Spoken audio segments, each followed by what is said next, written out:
Hi everyone, this is Rylan from Hblonde Salon, and I'm going to be talking to you about our anti-yellowing and rebuilding hair kit. And this has three products. We have our Hblonde Hair Bath, we have our rebuilding hair bath, and our rebuilding hair mask.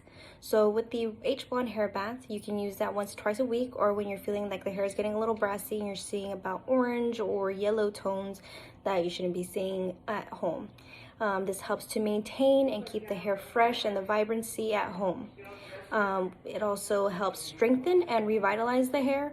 After the bleaching process, the hair gets a bit dry and porous. Also, this is where the rebuilding hair bath comes in, because it helps repair that hair fiber and the protein and repair damaged hair.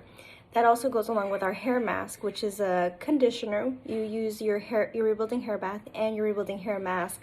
You could use that every day as your shampoo and conditioner. With the hair mask, it's just a bit heavier treatment on your hair. It feels great. You only want to use that mid-shaft to ends. Okay, so not on the scalp, because then you can cause oil buildup and that can cause also dandruff. So this is going to be our three products: the Hblonde Hair Bath, our rebuilding hair bath, and our rebuilding hair mask. These are perfect for our blonde bombshells because keeping the hair healthy is key, okay?